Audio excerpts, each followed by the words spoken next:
ADC, Colonel Isaac Amponsan.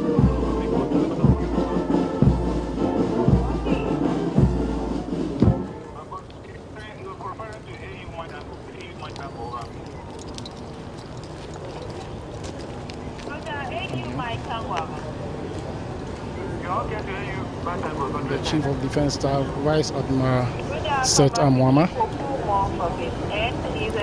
We also have Inspector General of Police, Dr. George Akufu-Dampari.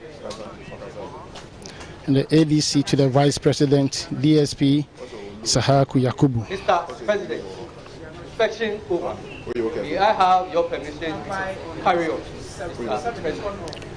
And the ADC to the Speaker of Parliament, DSP Simon Tenku. Also in the team is ADC to the Chief Justice, ASP Emmanuel Ato Gand.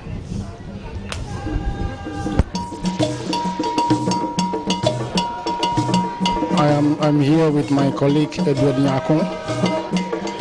Eddie, how do you see the proceedings so far? It's very fantastic, I must say. It's colorful, and the pomp and pageantry that we usually witness during State of Nation address, it's evident today. And the Guard of Honor has been formed by the Ghana Armed Forces, and the contingent commander is Flight Lieutenant Abdul Nasser Saria, and contingent second in command is Flight Officer Maxwell Kweku Yirinchi. Color and sign, Writing Officer Christopher Yao Suka. The President has now entered into the Parliament House, and he is going to office of the Speaker to be received by the Speaker.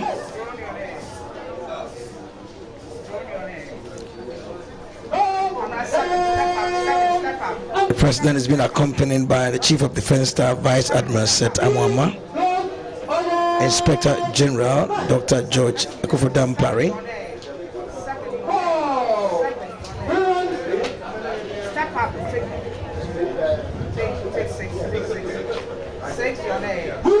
you see the Speaker, Right Honorable Abang Bagban, meeting the President.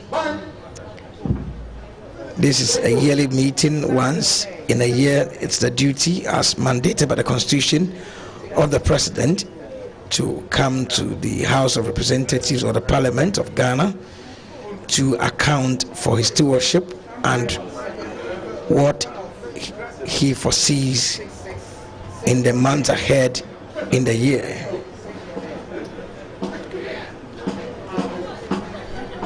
This year's State of Nation address comes with a lot of expectation, and a lot of Ghanaians are all ears waiting to see the President, what he has up his sleeves. And going through last year's State of Nation address, one of the issues that dominated the speech of the President was the Agenda 111. Because as a nation, we're just coming out of the COVID-19 pandemic that has hit us so hard. And according to the 2022 State of Nation address, government spent 17.7 billion Ghana cedis in ensuring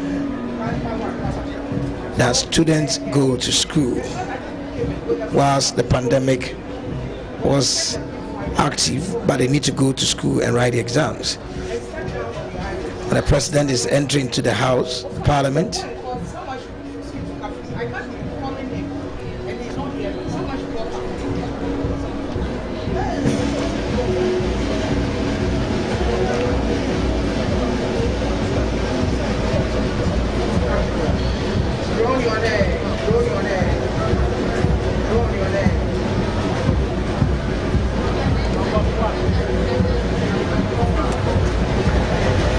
Then comes President Akufo-Addo into the House.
Honorable members,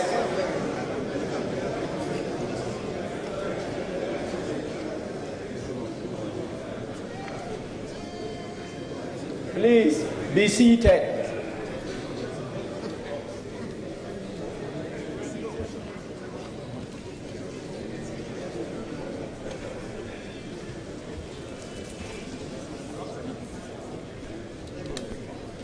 Honorable members, the House is extremely privileged to have the presence of His Excellency Nana Addo Dankwa Akufo-Addo, President of the Republic of Ghana and Commander-in-Chief of the Ghana Armed Forces in this August chamber.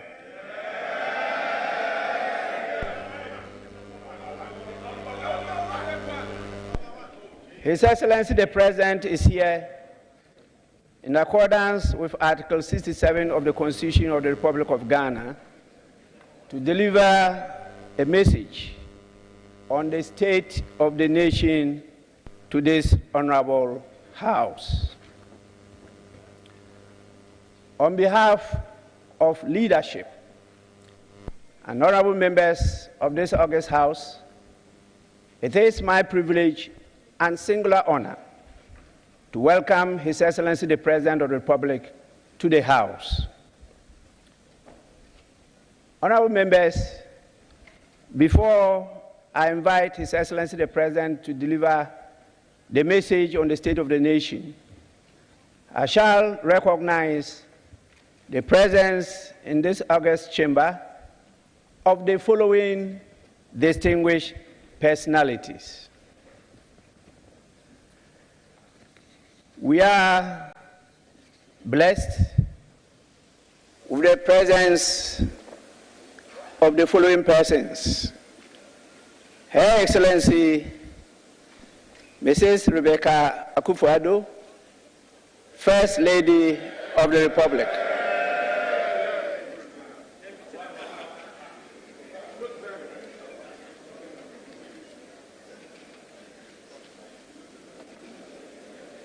His Excellency, the Vice President, Alhaji Dr.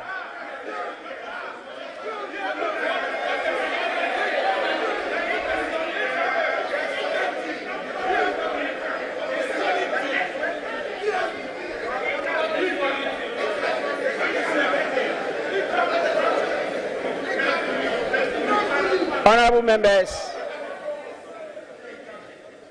may we have some silence.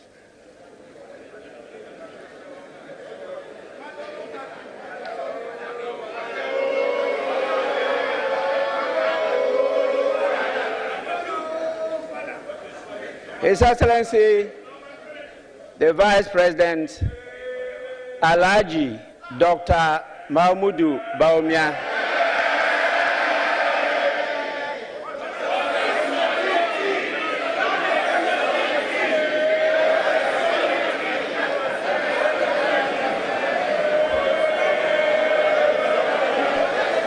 Honorable members,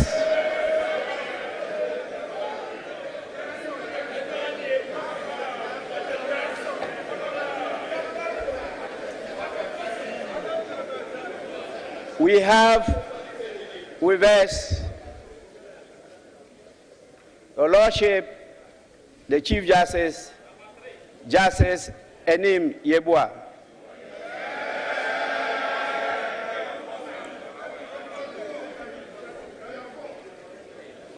And we have Madam Alice Adjoa Jonas, the spouse of number 3.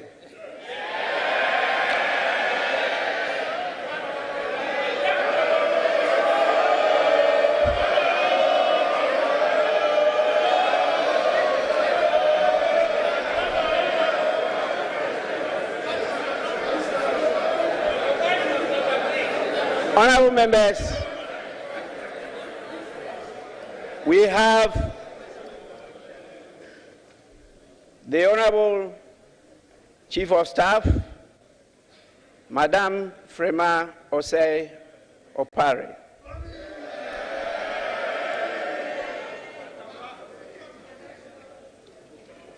You know, she is the most senior-most of my wives.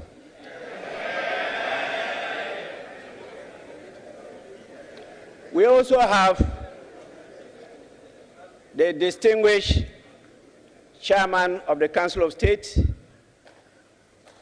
You know very well, this gentleman has been with us for some time. Nana Otu Sribwa, and members of the Council of State.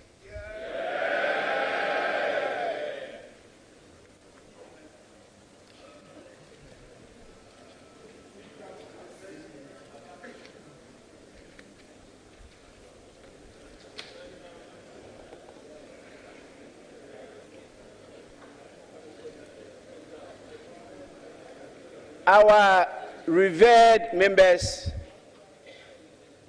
of the National House of Chiefs, Nimen, Namen, Nananum, Togbe, Namine, they are all present here with us. You have a large team of Your Excellencies, the Dean, and members of the Diplomatic Corps. And we are also blessed with the presence of Your Excellencies, the former President, John Agyekum Kufuor.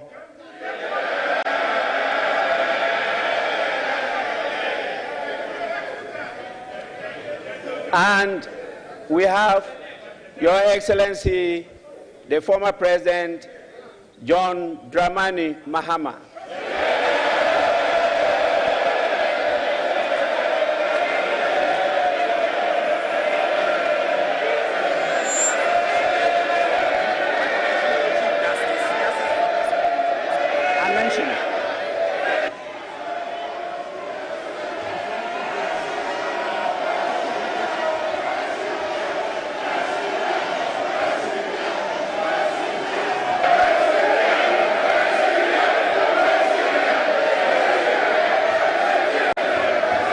Honorable members,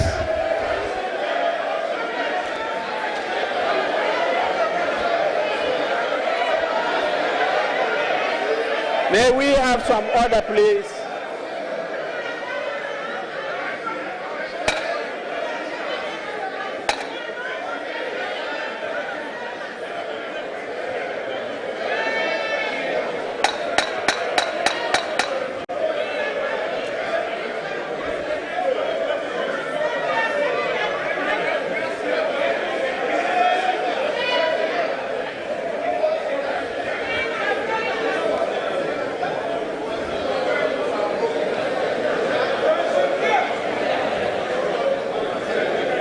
Honorable members, let me, before I proceed, apologize to my lords, the justices of the Supreme Court, for not mentioning them appropriately. I acknowledge your presence, my lords.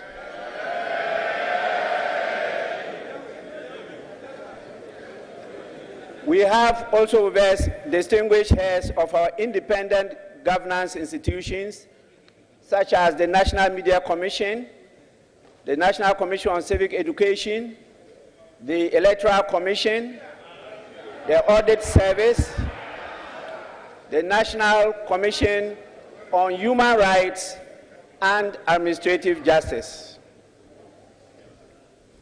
We have the chairman and the Secretary Generals of our political parties with us. I'm sure with their support, we'll keep you well disciplined inside here. We have members of the Parliamentary Service Board and the former Right Honourable Speakers of Parliament.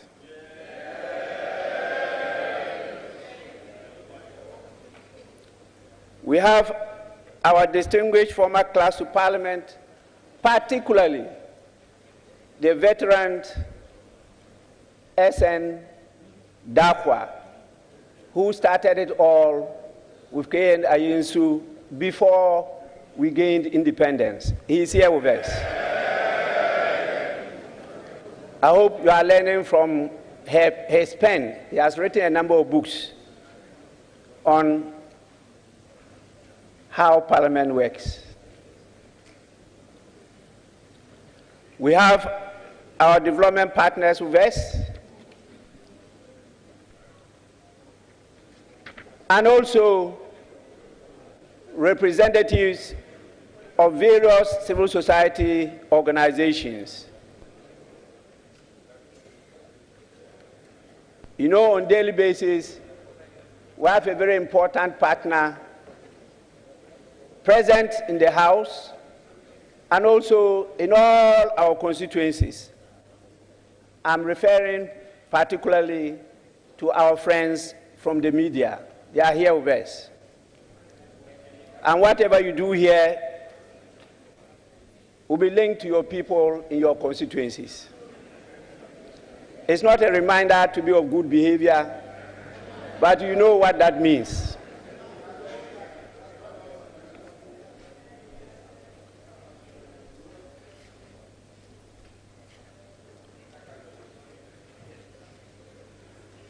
Honorable members, I now have the greatest pleasure to invite His Excellency the President to deliver his message. Your Excellency, you may do so now.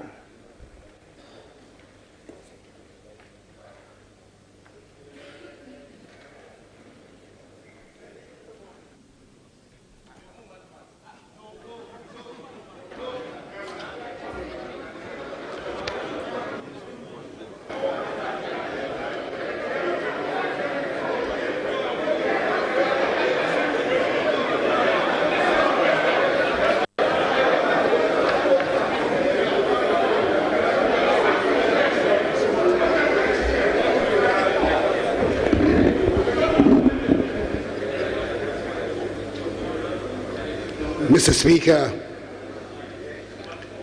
I'm glad to be here in this august House to perform once again one of the most pleasant duties on the calendar of the President of the Republic. That is to give honorable members and the Ghanaian people a message on the state of the nation in fulfillment of Article 67 of the Constitution of the Republic. In accordance with protocol and convention, it is good to see that my wife, the First Lady, Rebecca Akufo-Addo, Vice President Mahamadou Bawumia, the spouse of Mr. Speaker, Mrs. Alice Adjoa Jonas Bagben, Chief Justice Kwesi Enin-Yeboah and Justices of the Supreme Court, Chairperson Nana Uto Sribo II and members of the Council of State, Chief of Staff of the Office of the President, the Honorable Akusia Frima Osei Opare, and officials of the Presidency, the Chief of Defense Staff, Vice Admiral Seth Amwama, the Inspector General of Police, Dr. George Akufo-Dampare, and the various service chiefs are all present. Mr. Speaker, the House is also duly honored by the welcome attendance of the former Presidents of the Republic, Their Excellencies John Agyekum Kufuor and John Dramani Mahama. The former First Lady, Her Excellency Nana Konadu Agyeman-Rawlings, and the Dean and members of the Diplomatic Corps. Mr. Speaker, it is the 8th of March today, and that means it is International Women's Day, the day set aside globally to honor all women. Please allow me to acknowledge and appreciate the significance of the day and heartily congratulate women all over the world, and especially women in Ghana, for the role they play in realizing the dreams, cares, and aspirations of humankind and of this great nation. The presence of women leaders at both the local and national fronts have advanced rights, enhanced equality, and in general, improved the living standards and quality of lives of all concerned, including that of men. The theme for this year recognizes and celebrates women who are championing the advancement of transformative technology and digital education. Mr. Speaker, apart from my own personal fond memories as a member of this House, Parliament stands as a symbol of our democracy and its values. It stands as a reminder to all of us that our country has chosen to travel on the path of democracy, and at the heart of that journey is the idea that the government can only govern with the consent of the people. Mr. Speaker, it is important that we stress this point, because after 30 years of democratic practice, we may be tempted to take it for granted. We need to remind ourselves that our compatriots, the majority of whom are in their early adulthood, have no personal recollection of the struggles that got us to this point in our development. In the same way that only a small percentage of our population can recall life under colonial rule, similarly, the memory of dictatorship, one-party rule and military rule is receding into the dim past, and the struggles that have brought us so far are disappearing into the recesses of history. However, because Parliament directly represents the citizens of our nation in this hallowed chamber, it will always be the reminder of those struggles. It is important we never forget that democracy is not a static achievement, but a process that needs continuous nurturing. Indeed, Mr. Speaker, we must remind ourselves that in our country's political history, it is the restoration of Parliament to its proper place that has always symbolized the restoration of power to the people. And dare I say that when constitutional rule is interrupted, it is Parliament that is shut down. The other arms of government continue to operate. 30 years ago, this House convened for the first time to mark the commencement. Years of the return to democracy were fraught with challenges, but the years have seen the deepening of our democratic culture to a point where a candidate of the minority side in Parliament today presides as the Speaker. This is no mean achievement. Given the way the numbers shaped up in the House after the 2020 elections, many cynics and skeptics predicted a doomsday scenario for this Parliament.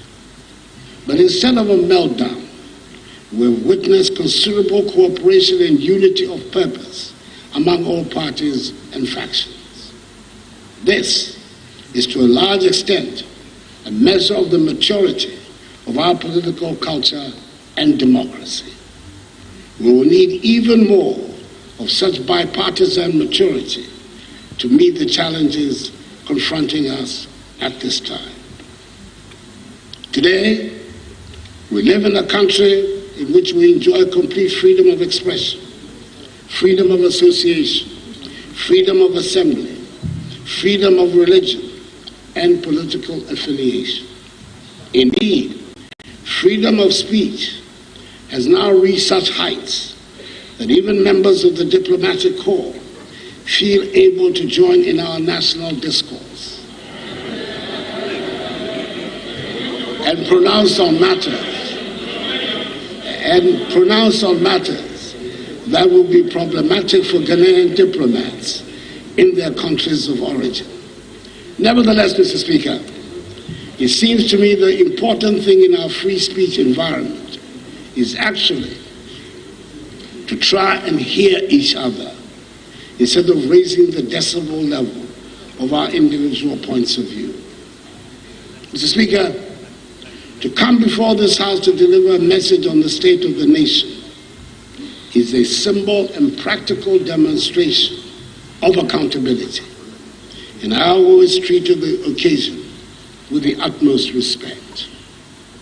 This address offers us, as usual, the opportunity to provide an honest assessment of our country's situation and seek the support of all in addressing it with hope and confidence.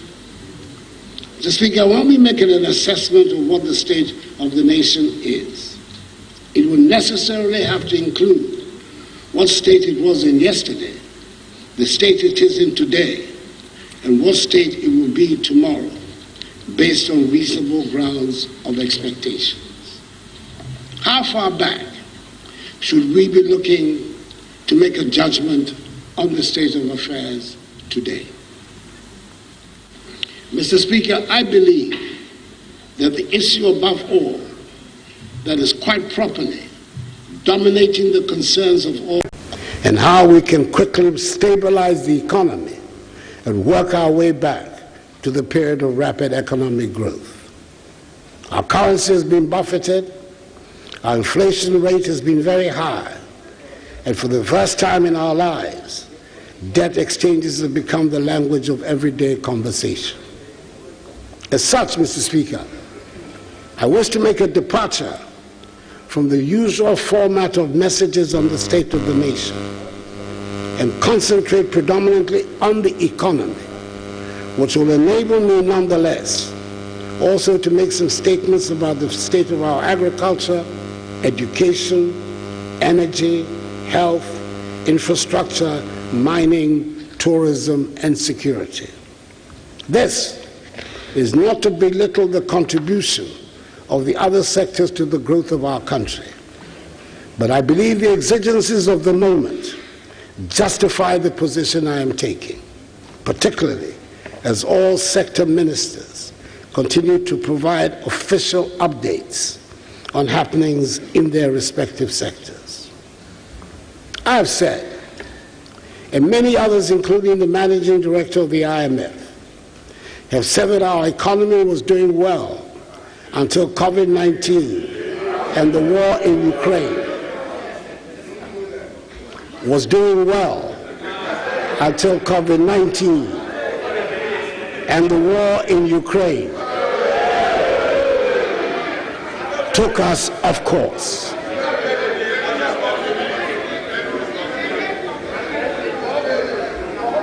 Mr. Speaker, I will be heard. Hansard has to record me. I will be heard. Maybe because of the severity of the present difficulties, or maybe because it suits their preconceived agenda, some people are unwilling to accept that we were on a good trajectory until the arrival of COVID-19. The Ghanaian people, however, accepted this proposition as evidenced in the results of the 2020 presidential election, which were unanimously endorsed and upheld by the 7-member panel of the Supreme Court. Mr. Speaker, allow me to go on a short trip down memory lane and remind ourselves what things look like back at the beginning of 2020, when I came to this House to give an account on the state of our nation.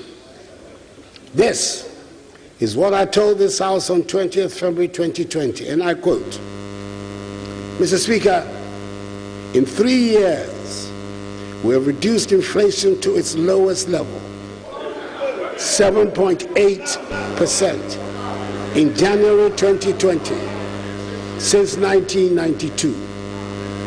For the first time in over 40 years, we've had a fiscal deficit below 5% of GDP for 3 years in a row. For the first time in over 20 years, the balance of trade, that is the difference between our exports and imports, has been in surplus for 3 consecutive years. Our current account deficit is shrinking, interest rates are declining, and the average annual rate of depreciation of the CD, as it is lowest for any first-term government in the Fourth Republic. Our economic growth has rebounded to place Ghana among the fastest-growing economies in the world for 3 years in a row, at an annual average of 7% GDP growth, up from 3.4% in 2016, the lowest in 3 decades. May we listen in silence? Please, it's my duty to protect our guests, and I will do so without fear or favor. The international investor community has recognized the development, resulting in Ghana today being the largest recipient of foreign direct investment in West Africa. The sovereign credit rating agencies have upgraded our ratings and also improved the outlook for this year, notwithstanding the fact that it is an election year, unquote. Mr. Speaker, that is where we were at the end of February 2020. 3 weeks after this speech, in which I expressed our sympathies and solidarity with China on the difficulties they were having with the new virus, our world changed. The virus I refer to arrived in our country and in the rest of the world with a vengeance. Within weeks, we were in the middle of a lockdown. Our airports and land borders were closed. Schools and factories and even markets were closed. The hospitality industry was brought to its knees. Our economy, like much of the rest of the world, went into a tailspin. We took many decisions, and we did many things which, according to the science, were the most reliable and trusted ways to save lives and livelihoods at the time, which may look strange and unnecessary today, but that is from the safe perspective of not waking up to check on the COVID-19 infection or death rate. Indeed, there were some who suggested that we cancel the national identification registration exercise and even postpone the 2020 general elections. Who would have thought that today anybody would be questioning the fumigation of schools and markets? I recall vividly the straight talking I received from a group of our most eminent physicians and other scientists on the urgency of fumigating all public spaces, including offices, schools, hospitals, markets, churches, and mosques. The few who could afford it even fumigated their own homes. Today, the science might be that such measures make no difference to the spread of the virus, but criminality or reckless spending cannot be ascribed to the decision to undertake such measures. Mr. Speaker, you might remember that we could not produce Veronica buckets fast enough. Today, it is not an obligatory item on anyone's list of purchases. In dealing with the crisis generally, I did not meet anyone brave enough to suggest the considerations of money should be a hindrance to anything we needed to do in the fight against the virus. I was, and I am grateful that the people of Ghana rose to the occasion, and together We went through the crisis and came out well by defying the doomsday predictions about the inevitability of dead bodies on our streets. I'm grateful that we saw the wisdom in helping each other, and I thank those who contributed their expertise, time, and energy to the fight against the virus. And I thank those who contributed to the COVID-19 fund that was set up to help us meet some of the expenditures. The economic consequences from the pandemic have been devastating. Mr. Speaker, it is precisely because the economic fallout from the pandemic is so widespread and long-lasting that it is important to show clearly that the COVID-19 funds were not misused. It is critical that we do not lose the confidence of the people that a crisis that they were led to believe we were all in together was abused for personal gain. Mr. Speaker, it was government that asked for the COVID funds to be audited, and I can assure this House that nothing dishonorable was done with the COVID funds.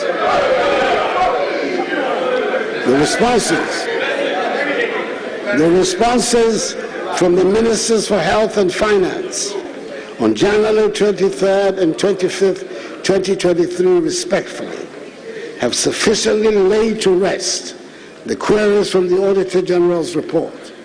And I believe any objective scrutiny of these statements from the Health and Finance Ministries would justify this conclusion.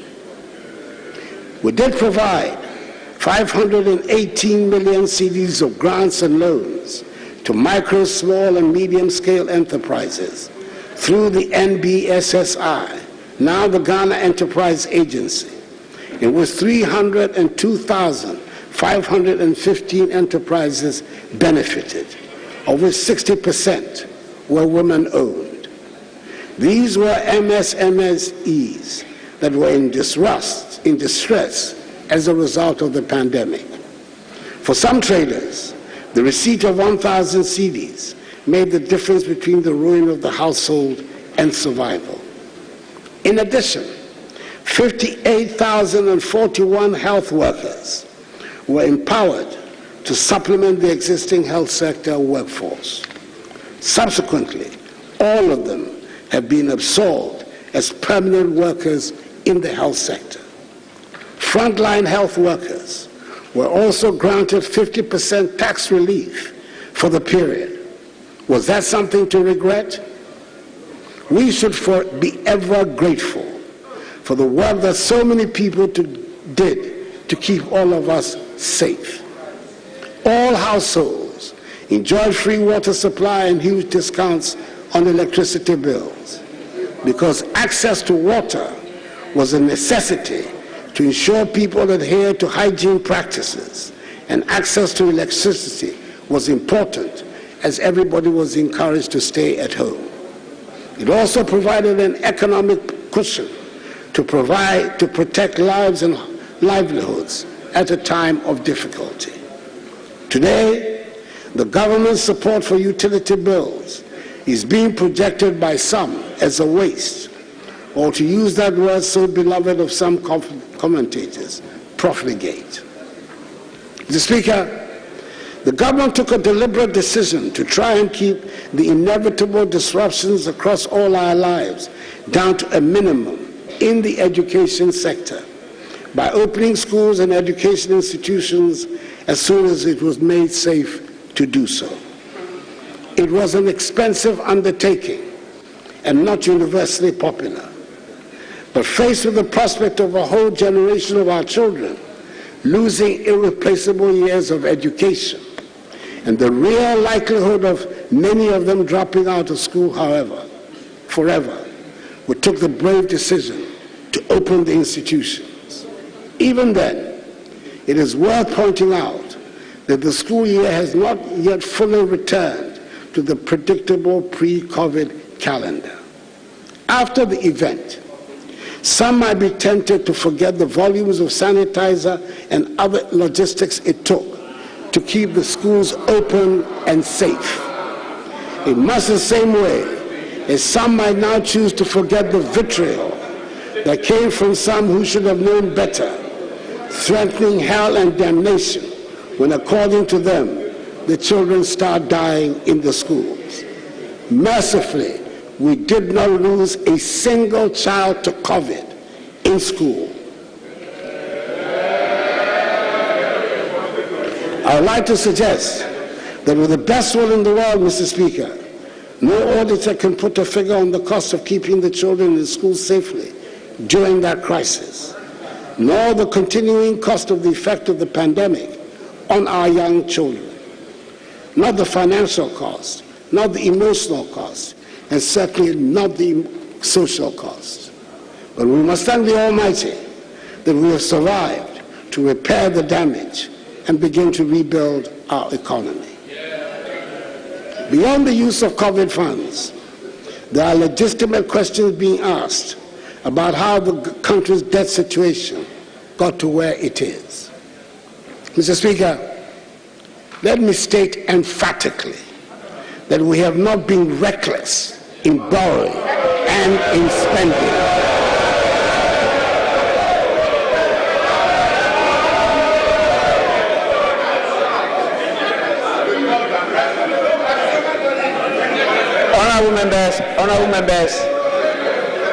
Honorable members, it's not yet your time to say, wait until that time arrives.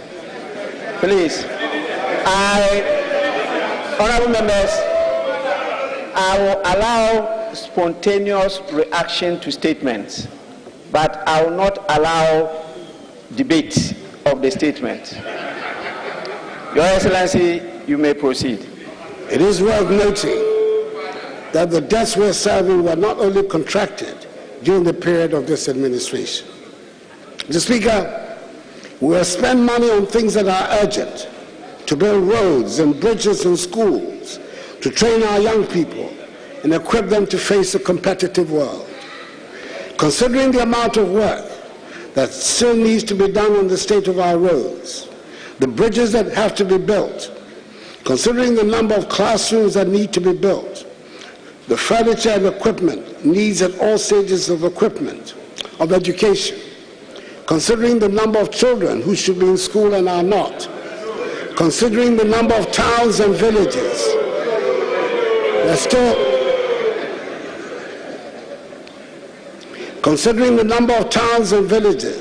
that still do not have access to potable water, I dare say no one can suggest we have overborrowed or spent recklessly. Yes, I've been in a hurry to get things done, and this includes massive developments in agriculture, education, health, irrigation, roads,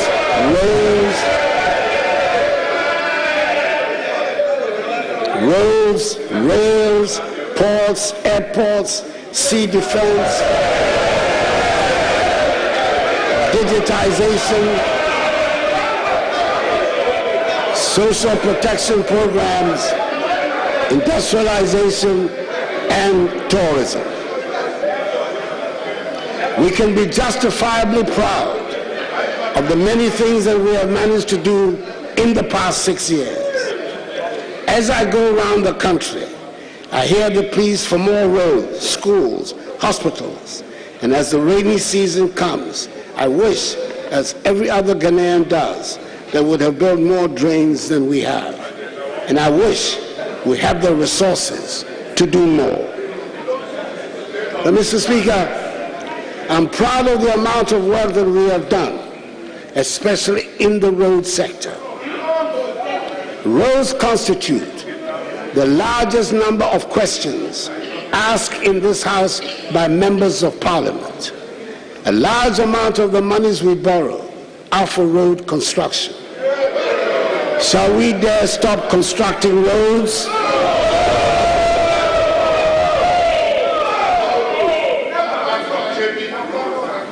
Mr. Speaker, I would like to state categorically that this government has built more roads than any government in the history of the Fourth Republic. And Mr. Speaker, the details of all these roads are attached in the annex to this message. I have done so because last year when I made a similar pronouncement, I was met with howls and gasps of incredulity from the minority benches. And so I thought it appropriate this time to present it as an annex to the statement.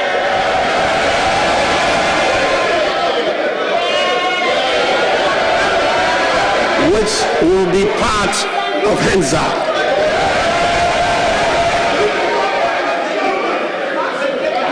Beyond the construction of roads, Mr. Speaker, this NPP administration has implemented successfully a national identification system with the Ghana card, constructed more railways than any government in the Fourth Republic, established the Zongo Development Fund to address the needs of Zongo and inner city communities. And under their auspices, we have conducted more infrastructure in the Zongo communities than any other government in the Fourth Republic. Constructed more NCA licensed fiber optic cable than any other government in the Fourth Republic. 90%, 93% of the total. Increase the proportion of the population with access to toilet facilities from 33% to 59%. Increase the number of public libraries from 61 from independence until 2017 to 115 in 2022. Providing more equipment, vehicles, ammunition, etc. to security services than any other government in the Fourth Republic. We have successfully implemented the digital address system, improved significantly the financing of governance and anti-corruption institutions like the Ministry of Justice and Office of the Attorney General, the National Commission for Civic Education, SWAG, EYOCO, and the Office of the Special Prosecutor. Implemented the One District, One Factory initiative. In 4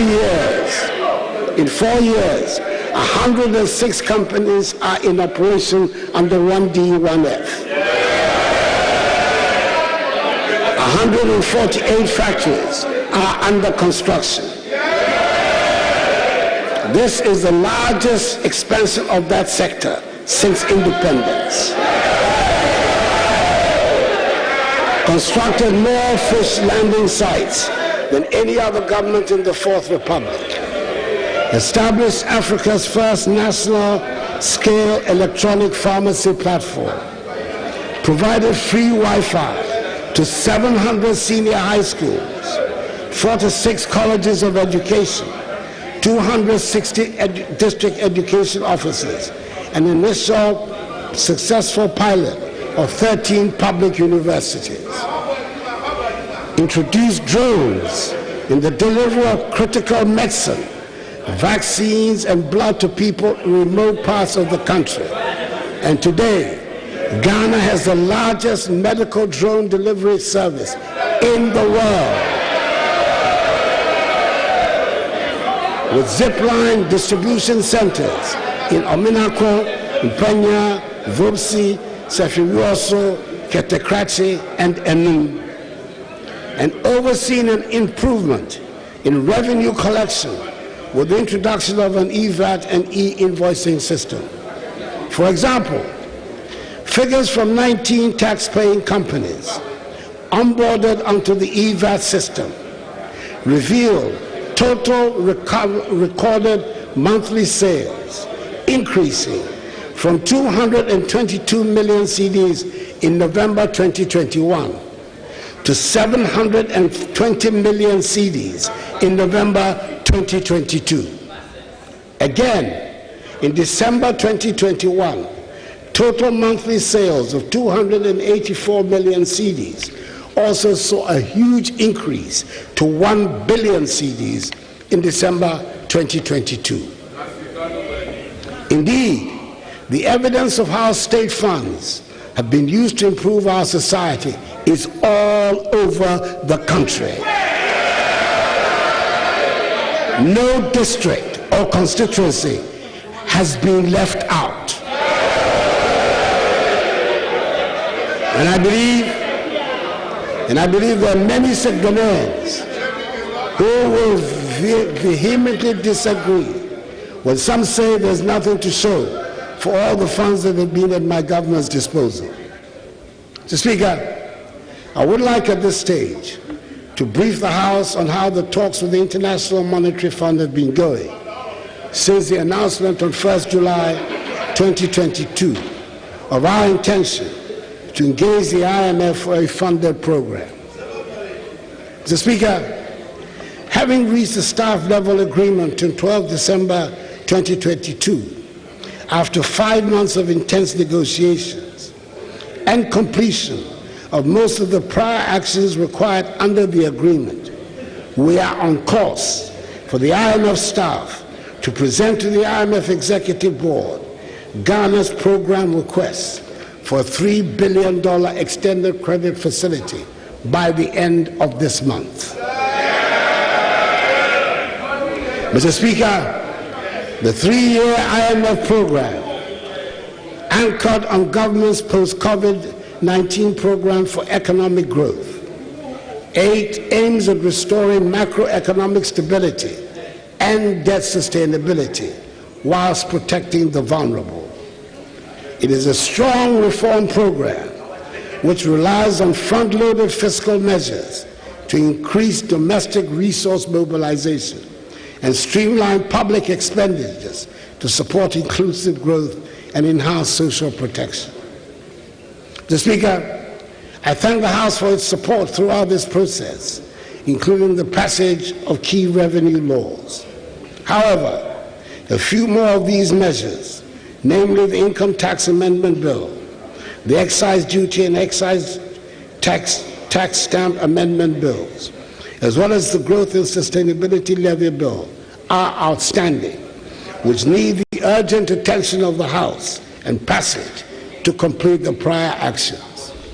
This will put us in readiness for our presentation to the Fund Board, and more importantly, bolster our domestic revenue mobilization efforts.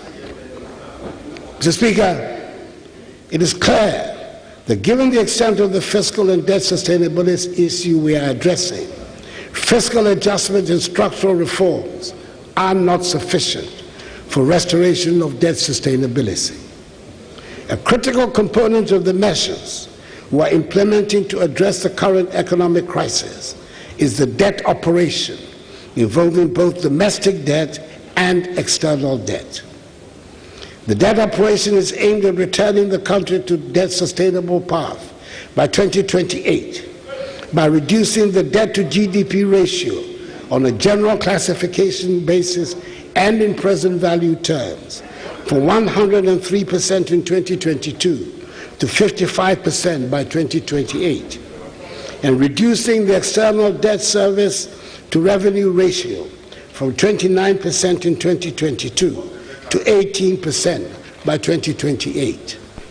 Mr. Speaker, in order to achieve these goals, the decision was taken to execute a domestic debt exchange program, in addition to fiscal adjustment, external debt operation, and structural reforms.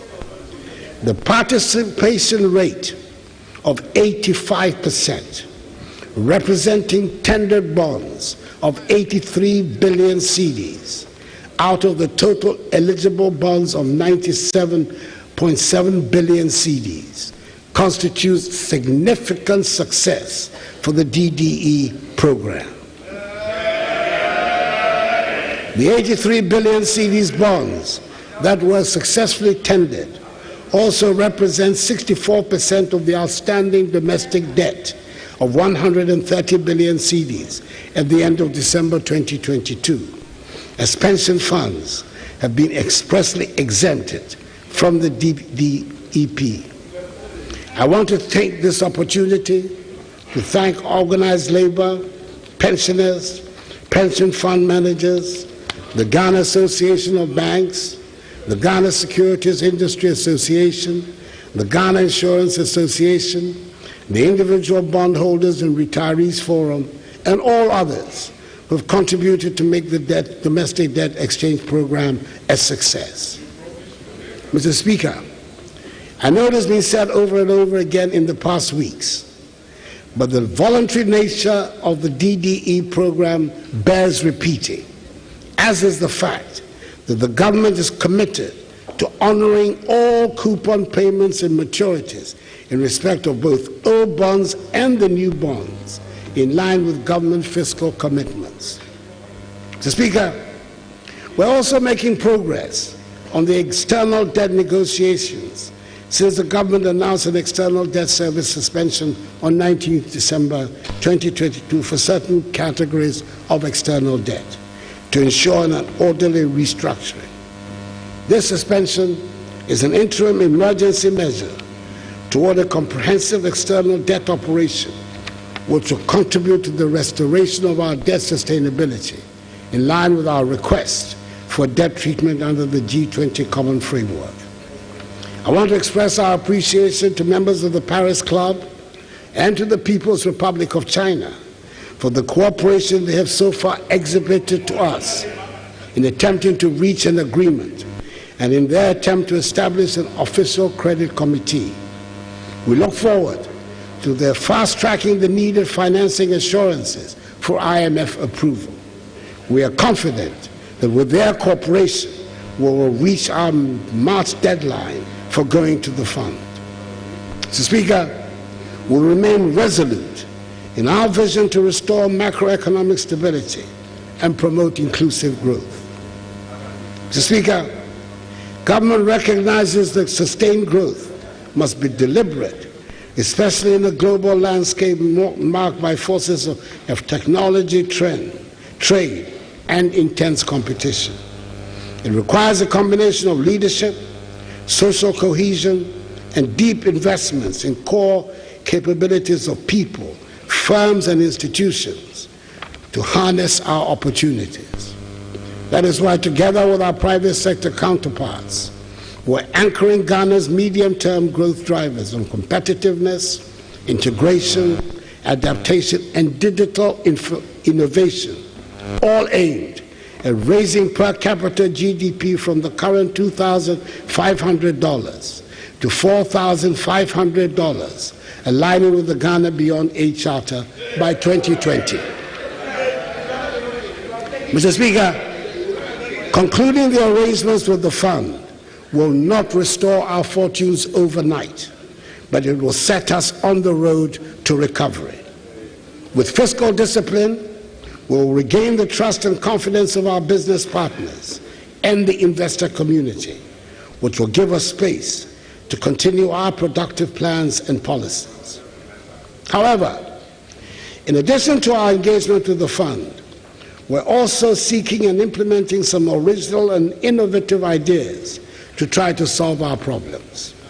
For example, the Gold Purchase program by the Bank of Ghana and the Gold for Oil policy are creative uses of our resources, which are already bearing fruit. These policies are aimed at achieving two results that are critical to the health of our economy. Firstly, they will help us preserve foreign exchange, especially the US dollar. And secondly, they will enable us to stabilize the price of oil products, such as petrol and diesel, on the domestic market. We have already seen some success on both fronts, with the price of US dollars and petroleum products falling since we announced the policy and began to implement it. The average price of petrol at the pump, which had risen to 20 cedis a litre in the middle of December 2022, is now 13 cedis and 80 pesos a litre. The price of diesel had risen to more than 23 cedis and 70 pesos a liter, and is now selling on the average at 13 cedis and 80 pesos a liter, which is a reduction of almost 10 cedis a liter. We expect this trend of falling fuel prices to reflect soon in our daily lives, since transport fares affect the price of everything. I hope the trend of prices going up and down, going up and coming down, become a regular feature of our retail economy, as being demonstrated in the fuel prices. Because as we all know, prices, especially of petroleum products, used only to go up in our country.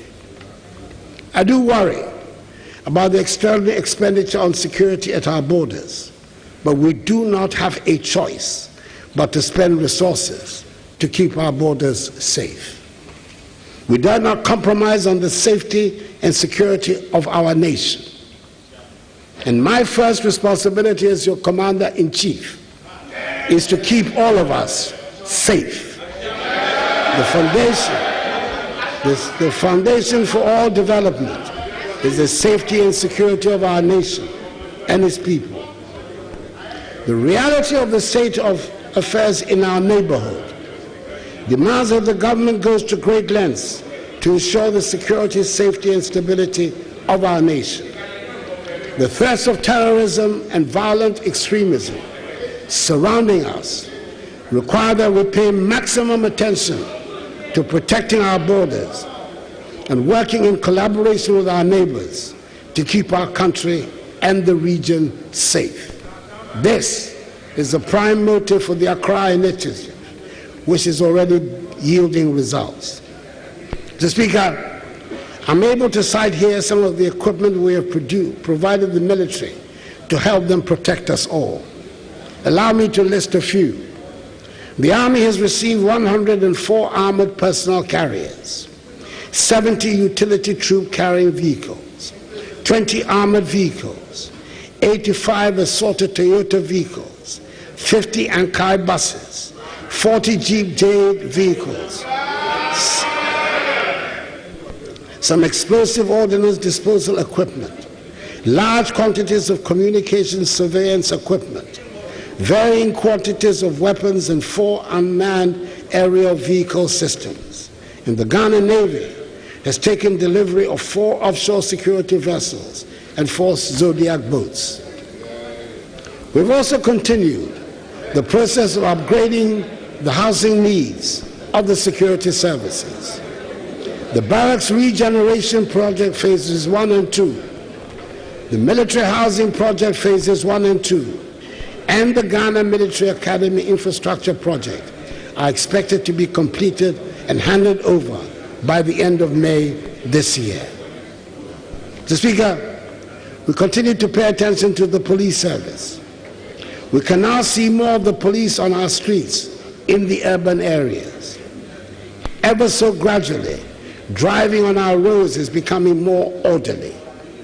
I note that even motorbike riders now stop at traffic lights. Things are improving.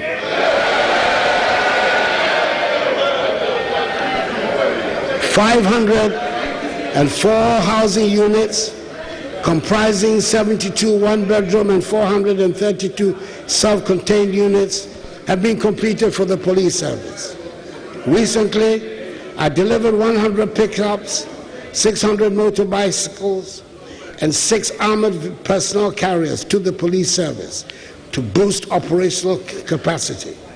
For the first time in our nation's history, the police service has dedicated helicopters to help with its operations. Mr. Speaker, I must share some good news with the House. I am particularly proud of the dramatic intervention government has made to tackle the long-lasting and utterly disgraceful problem of dilapidated and inadequate number of courts in our country. Many of the courts have not been fit for purpose, that do not provide suitable facilities for the efficient administration of justice. The inadequacy means that people have to travel long distances to gain access to courts. As someone who for years earned my living as a practicing lawyer, I have first-hand experience of the unacceptable state of courthouses around the country, and I'm glad to inform the House that we are resolving this problem. Through the Ministry of Local Government and the District Assembly Common Fund, government has embarked on the construction of 120 courthouses with accompanying accommodation for judges across the country. Indeed, 60 have been completed, and the others are at various stages of completion.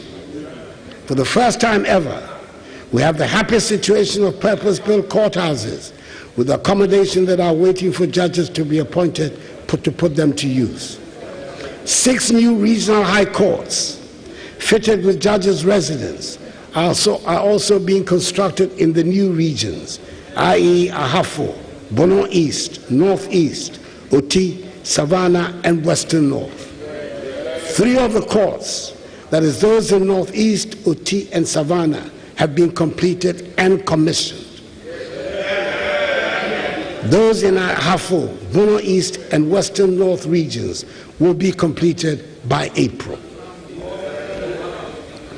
Mr. Speaker, I had the President's duty on 17th October 2022 to commission a new modern Court of Appeal complex in Kumasi, together with 20 townhouses and a guest house to serve as permanent residences for Court of Appeal judges based in Kumasi, who are mandated to handle appeals from the northern part of the country. The Asantehene Otumfuo Setutu II, who generously gave the land, was present at the ceremony. It is a truly magnificent sight, and I recommend it to honorable members who go to Kumasi to pay a visit and see it for themselves. In addition, 210 vehicles were earlier in 2022 distributed to all judges in the Supreme Court, Court of Appeal, Higher Court, and lower courts. Mr. Speaker, it is a well-known fact that in this administration, TVET and STEM feature frequently in all conversations about education. Technical and vocational education are being given the place of honor they deserve. Since the realignment and introduction of free TVET, enrollment in TVET schools has increased from 13,000 in 2021 to 47,000 today. And all the indications are that this is a trend that will continue. In 2022, the TVET service recruited 3,400 staff, the highest in the history of TVET in Ghana, to accommodate this development. I was told last week about one young person who was placed in Achimota School in the current school placement exercise and has turned it down to go to a STEM school. I think we are making progress. The strides we're making in education are already changing lives and changing the narrative. As of this year, nearly 2 million young people have benefited from the free SHS policy. Predictions that the policy would lead to a lowering of standards proved wide, very wide of the mark. On the contrary, the results under the free SHS have shown a systematic improvement, and as a result, 2 million young people have either found a way to further education, training, apprenticeships, or employment because of the free SHS policy. I'm proud of the additional educational infrastructure, especially the provision of ultra-modern classroom blocks for several schools, which are equipped with laboratories, ICT centers, and libraries. The establishment of 10 STEM centers across the country, including one in Accra, to aid the study of engineering and robotics. Construction has also started at the University of Agricultural Science in Bunsu in the Eastern region. Mr. Speaker, Apart from the enhancement of revenue and the judicious use of resources, we are all agreed that we need to do something about our huge import bill. Last year, I set up a 5-member ad hoc cabinet committee to work on a policy to enhance domestic production and export development with a 4-fold strategy. 2. 1. Reduce the country's import bill in the short, medium, and long term. Enhance domestic productive capacity in selected products. Generate widespread employment opportunities. And 4. Diversify and expand our export capacity to Africa and beyond, especially through the vehicle of the African Continental Free Trade Area. In 2021, Ghana's total import bill was put at $13.7 billion United States dollars, according to GRA ICOMS. On the evidence of existing local productive capacity, we have identified a list of 20 priority products in the categories of primary agricultural products, processed foods, and manufactured goods, where we can confidently enhance domestic production. Amongst these are rice, fish, poultry, fruit juice, sugar, tomatoes, vegetable oils, oil palm, fertilizers, pharmaceuticals, soaps and detergents, insulated wire, ceramic products, corrugated paper and paperboard, cement and clinker, and motor vehicles. The report on the implementation modalities to enhance domestic productive capacity in these products has been prepared, and once confirmed with your approval, the new Minister for Trade and Industry will roll out urgently a series of initiatives to implement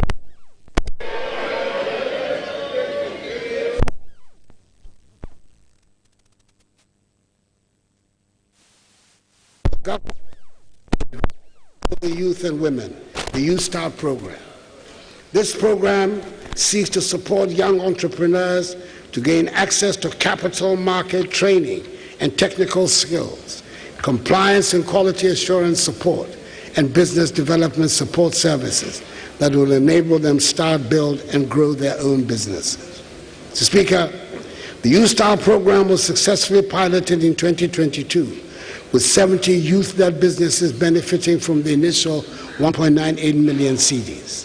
Subsequently, a total of 288,800 applications have been received and are being processed by the Ghana Enterprise Agency for full operation. Mr. Speaker, government remains committed to infrastructure development.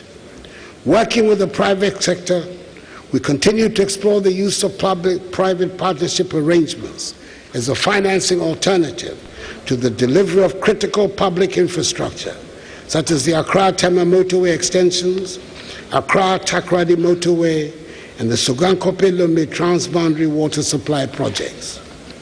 In addition, Mr. Speaker, the $750 million United States Afro-Exim Bank facility, which has been secured, will make it possible for us to construct many other roads and interchanges, including the long-awaited 4-tier Swami interchange.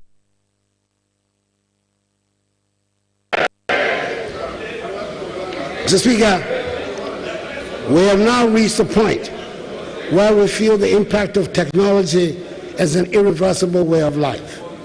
We have digitized many processes. The Ghana card has become a one-stop shop for Ghanaian identity and its usages. We're fully convinced that our embrace of an investment in information technology and the digital infrastructure will help us to redefine our traditional concepts of time, space, speed, and nature of conducting business within our society, economy, and culture. Information technology helps all segments of society to be integrated and transformed through connectivity in facilitating the production, distribution, and consumption of information within the whole economy and society. We have integrated many processes within the digital environment, and for this, we have to recognize the efforts of many component parts of the government, such as the Ministry of Communications and Digitalization, the National Identification Authority, and especially the Vice President, Dr. Alhaji Mahood Bawumia,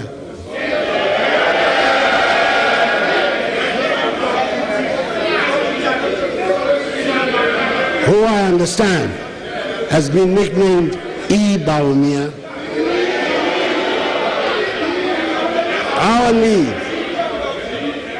Our need for technological reinforcement within all our structures and spaces is unending, and we will continue to push the frontiers of our engagement with the technologies of information, economic development, and human transformation. We must be cheered by the improvements being made in the National Health Insurance Scheme to make access easier. The scheme is currently one of the better digitalized institutions, and I hope they get the public support that they need.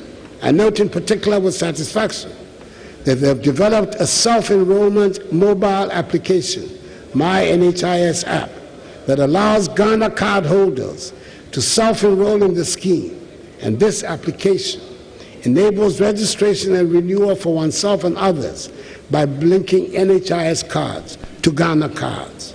In 2022, over 5 million members' data was linked to their Ghana card to enable them to access health care using the card.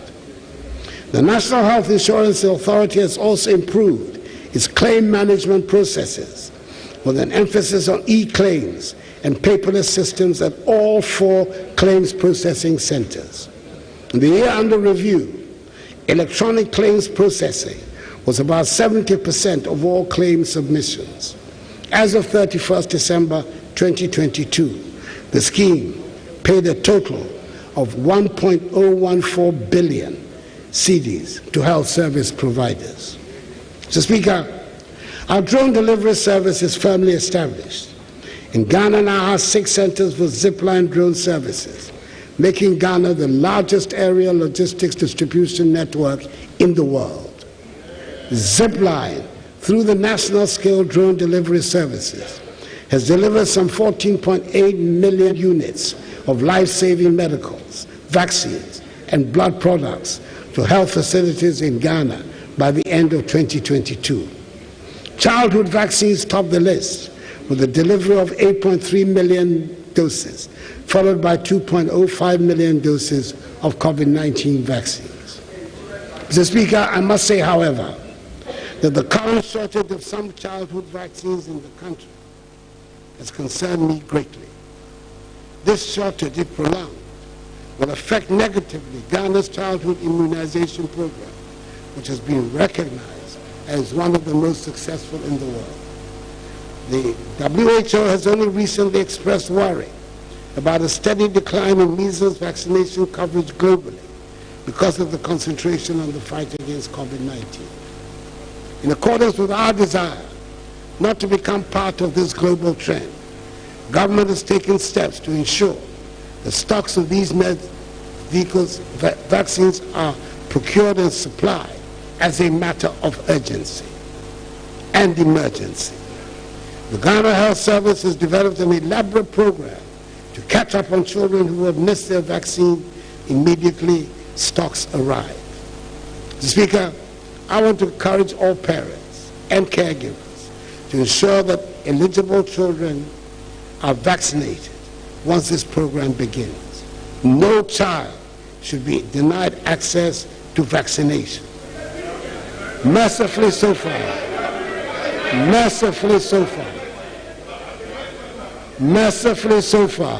not a single child has died as a result of the outbreak.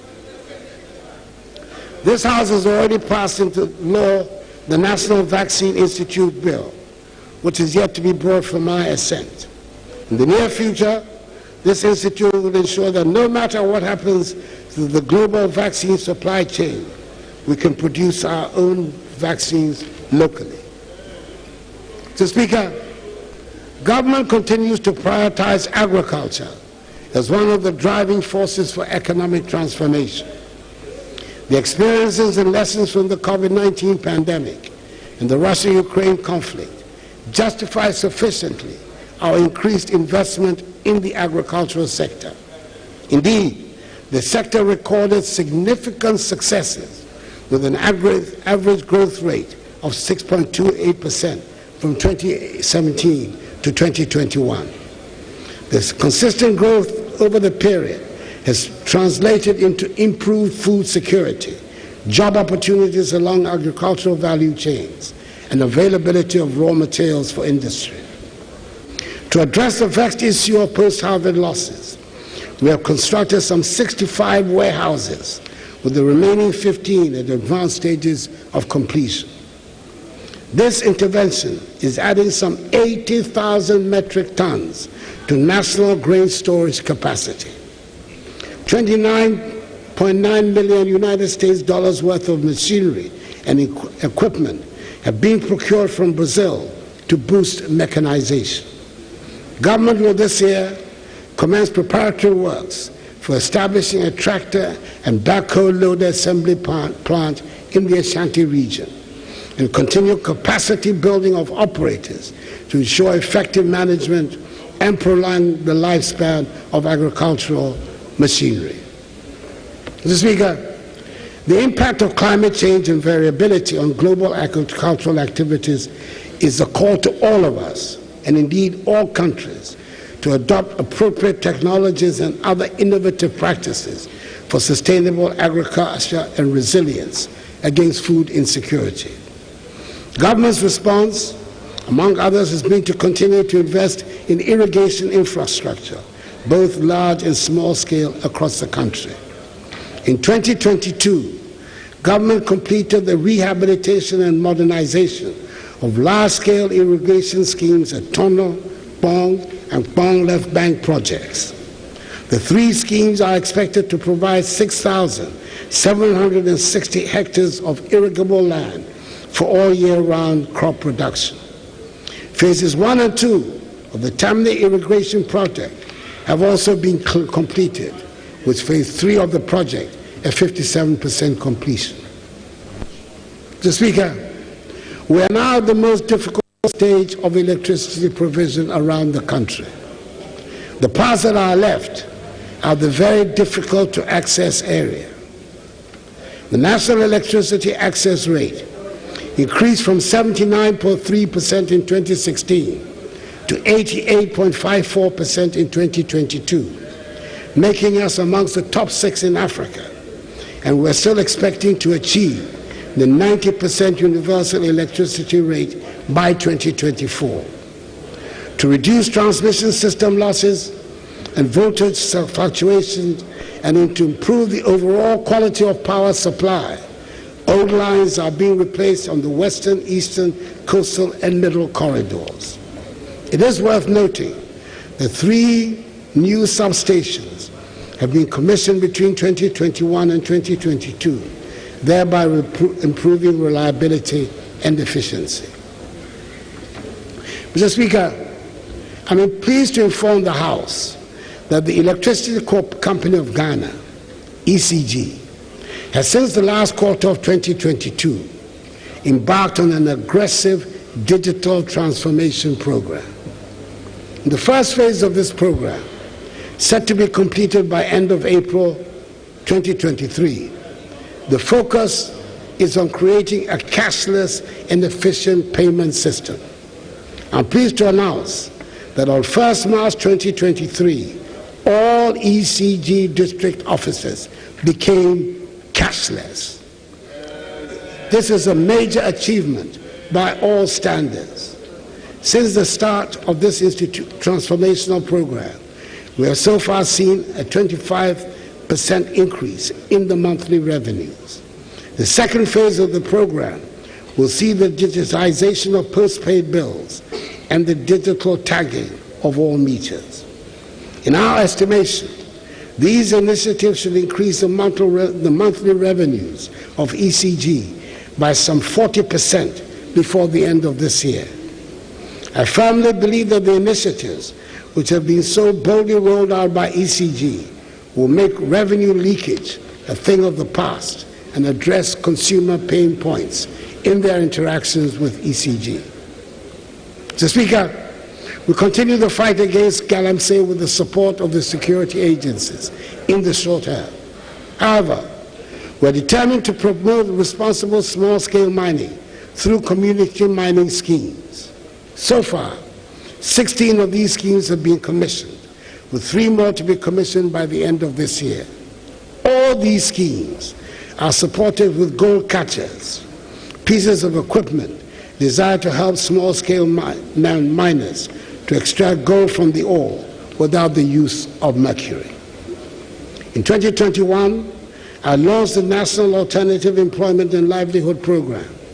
The program employs several youth in the production of seedlings and reclamation of degraded mine lands. Currently, reclamation is going over 1,000 hectares of degraded lands in Ashanti, Eastern, and Western North regions. Mr. Speaker, on the international front, I should state that having gained a seat as a non-permanent member of the Security Council for the years 2022 and 2023, Ghana, as one of 3 non-permanent African members, is working vigorously to push the African agenda, which includes the fight against terrorism and the reform of the UN Security Council. I'm pleased to state that good progress is being made on the reform of the UN Security Council. A U.S. president, for the first time in the person of President Joe Biden, and the French president, Emmanuel Macron, have both embraced the reform process.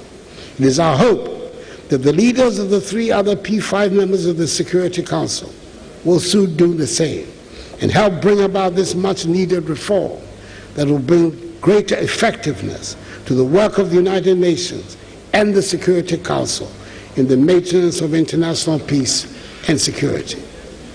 We continue to be active members of the African Union and ECOWAS and support strongly measures both bodies have taken against unconstitutional changes in government in our region. We're working with our partners in the region to strengthen regional cooperation in the fight against the terrorist menace in West Africa, hence our commitment to the Accra Initiative. Mr. Speaker, our decision to prioritize tourism as a key policy for economic diversification, job creation and growth is clearly paying off. The World Economic Forum report of 2021 Travel Index ranks Ghana as the #1 tourism destination in West Africa. The potential contribution of tourism and the arts to GDP is therefore one that we must nurture and emphasize. Both domestic and international tourism are rebounding significantly from the severely disruptive impact of COVID on the travel and tour industry. International arrivals nearly trebled last year from a low of 355,158 in 2020 to over 915,000. Domestic visits to tourist sites are also up by over 55.7% during the period. All these have been made possible by deliberate marketing initiatives and upgrades of tourist infrastructure by the Ministry of Tourism, Arts and Culture and its agency, the Ghana Tourism Authority. The Beyond the Return initiative, which I launched in 2019 as a sequel to the Year of Return, has reignited excitement about Ghana as the hub and a mecca for the global Pan-African, a home every person of African descent must visit at least once in their lifetime. A few days ago, at a historic ceremony in Washington, D.C., we conferred Ghanaian citizenship on Mother Viola Fletcher and her brother, Uncle Red, 108 years and 102 years respectively, 2 of the only 3 living survivors of the Tulsa Massacre of 1921. In May this year, I'll be chairing a tourism stakeholder retreat on rethinking tourism for national development and job creation. I've tasked the ministry and its agency, the Ghana Tourism Authority, to work on the modalities to bring together all the stakeholders within the industry. Over the next couple of years, my government will deepen even further our efforts to make tourism a a strong primary source of growth for the economy. Mr. Speaker, Monday was 6 March, our Independence Day, and this year we had the main celebrations in the Volta region. I made the decision to rotate the Independence Day anniversary celebration in order to enhance the cohesion and unity of our nation and to make it clear to all segments of our population that we are all part of the One Ghana project. I'm glad to inform the House that it was a happy and grand event set against the breathtakingly beautiful background of the Adaklu Mountains.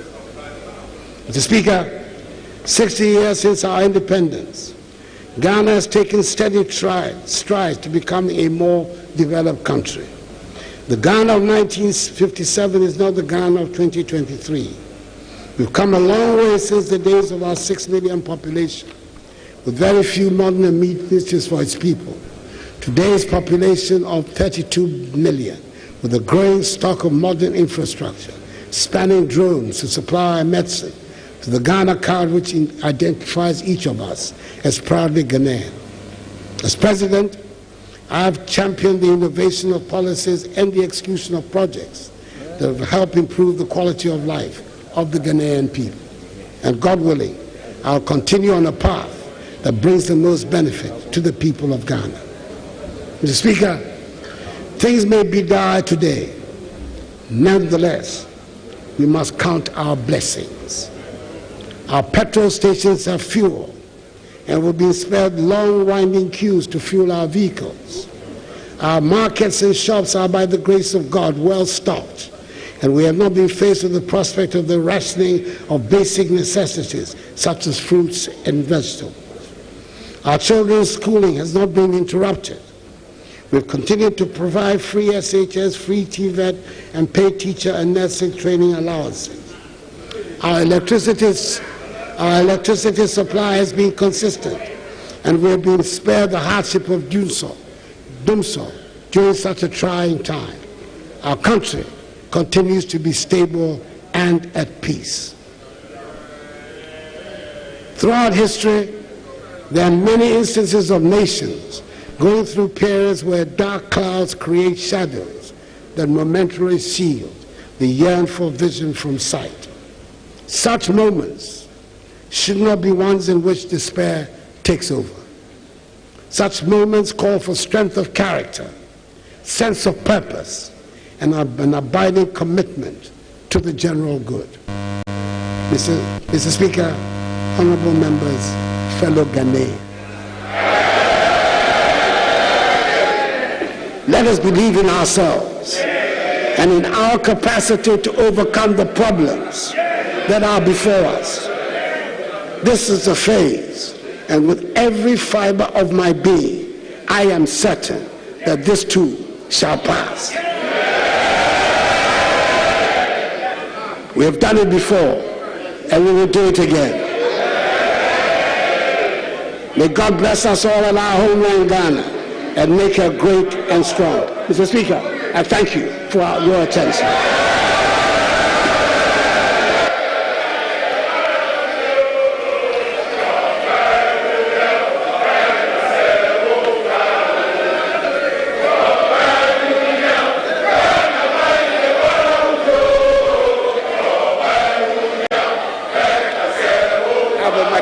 Well delivered. Thank you. Well delivered.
Honorable members,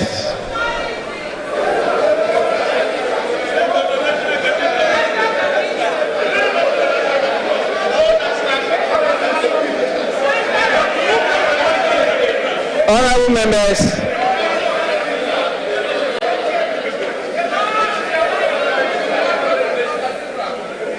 in accordance with Standing Order 58, I wish to convey to His Excellency the President the gratitude of the House. Honorable members, again, in accordance with the practice of this House, a formal communication will be forwarded to His Excellency the President after the House has thoroughly debated this address. In fact, the leadership generously decided to use more than a week to debate this address. And honorable members will all have enough time to have a say. And that is why I wanted you to listen first before you can respond. I want to thank all of you for the cooperation, and particularly His Excellency for attending upon the House to perform a constitutional duty. We are extremely grateful. Honorable Majority Leader, is there any indication regarding, I'm going to restrict you, the adjournment of the House? In other words, Honorable Leader, can you move for an adjournment?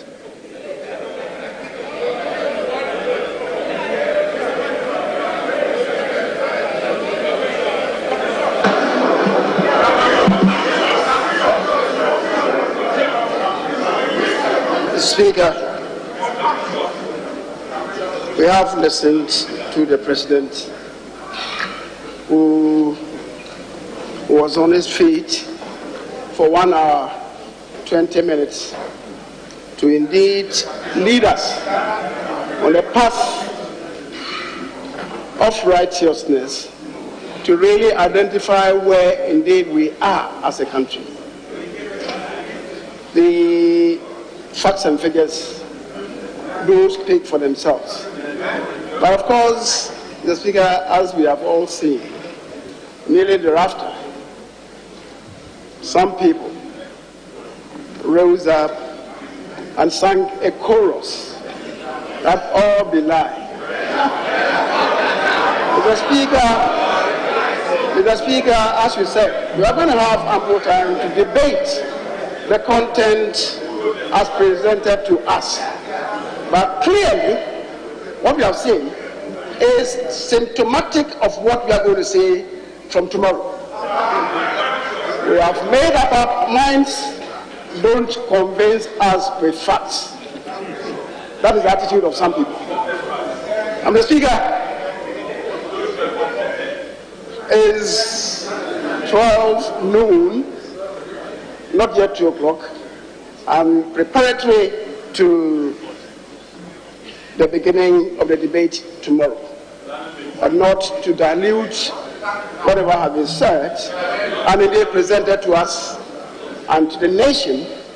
Speaker, I would on this occasion move that this House stands adjourned until tomorrow at 10 o'clock in the forenoon. I so move, the Speaker.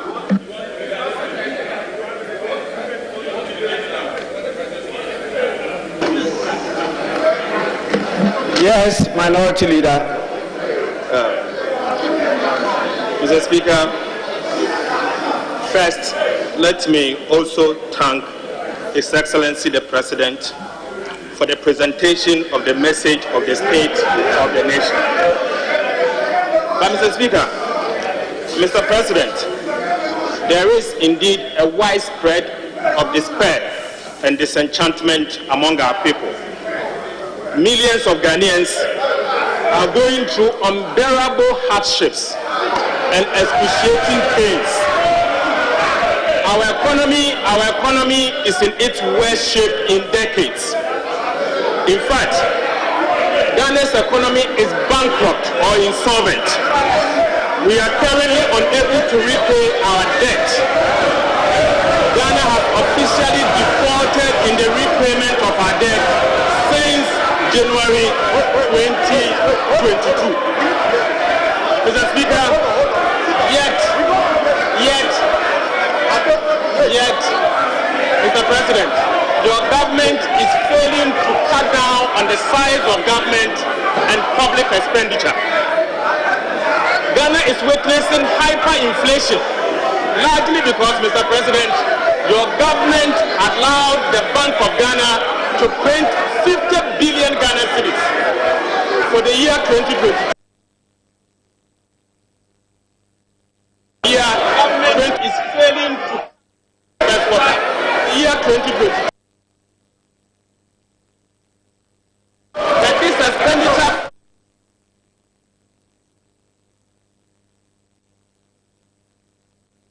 be noted that this expenditure finance public expenditure on the overbloated government expenditure. Our position is that inflation is currently rising. Monetary policy rate is also at 28%. Ghana cedi is at depreciated by 20% in January alone. Mr. President, unemployment is exceedingly high at the record levels. And as we speak, Mr. President, lending rate is at 40%. Mr. President, our economy is in tatters largely because it is self-inflicted. Your government inflicted on us and failed to act. Mr. President, this is your scorecard.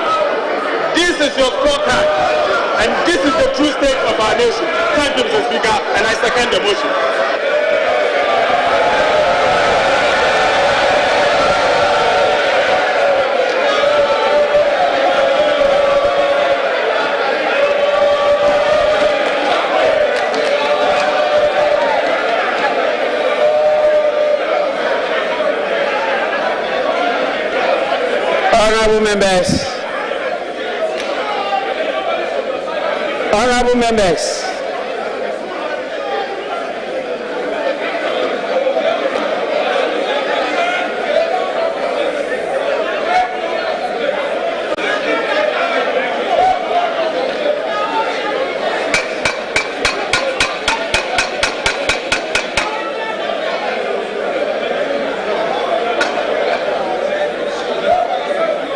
Honorable members, I'm sure you now see the wisdom in my earlier statement restricted them to just move the motion for adjournment.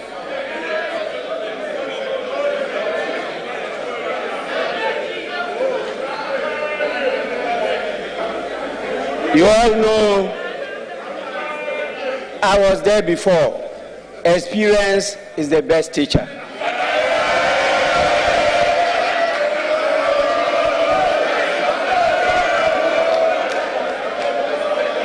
I now put the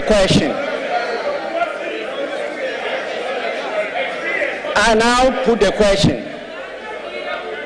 As many as are in favor of adjournment, say aye.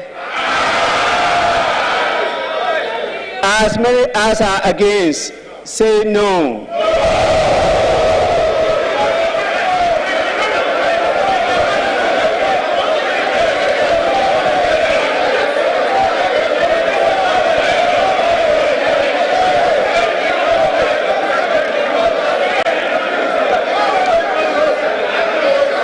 Honorable members,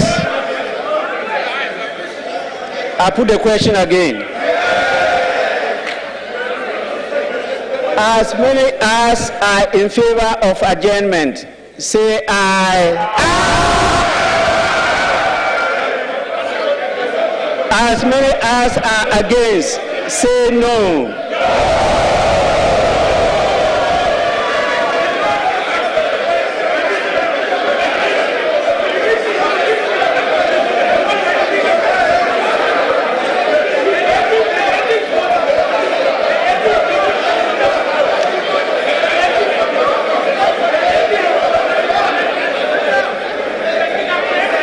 Honorable members,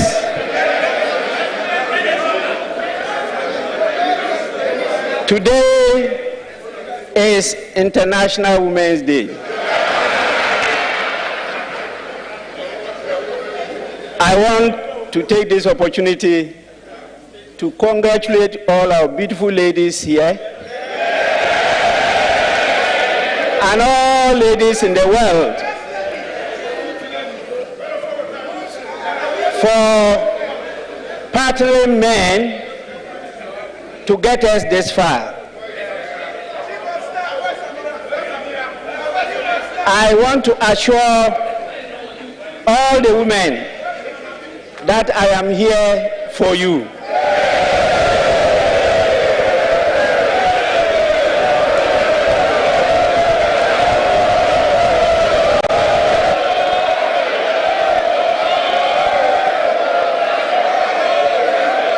Honorable members, as a result of that, with the request of the women caucus leaders in Parliament, I approved a facility for all our women here to proceed tomorrow to reach out to all women in their constituencies and women everywhere in the world.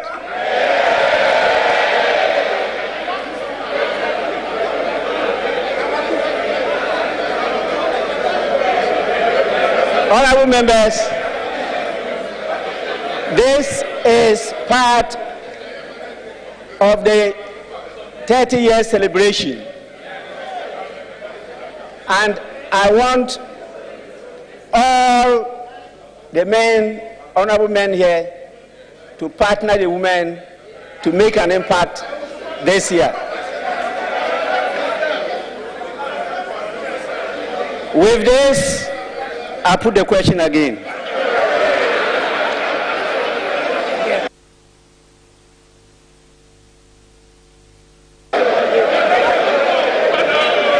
How many times do that? As many as are in favor of adjournment, say aye. As many as are against, say no.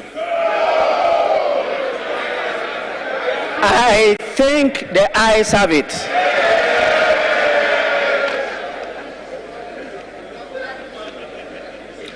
The ayes have it.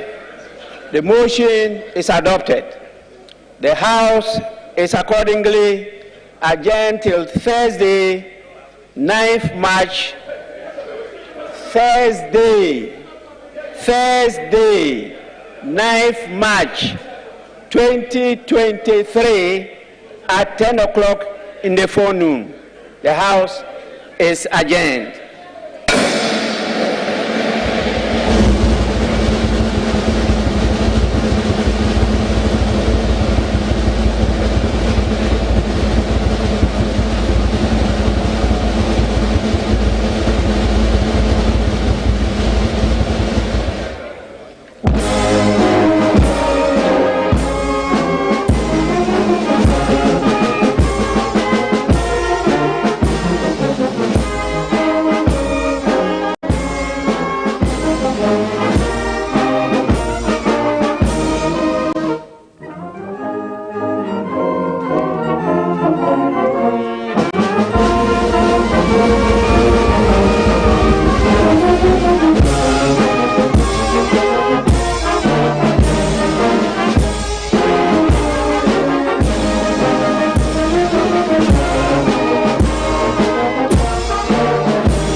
Very good afternoon to you. Thank you for staying with TV3. We've just brought you live coverage of the President's State of the Nation address to Parliament and by extension to the entire country.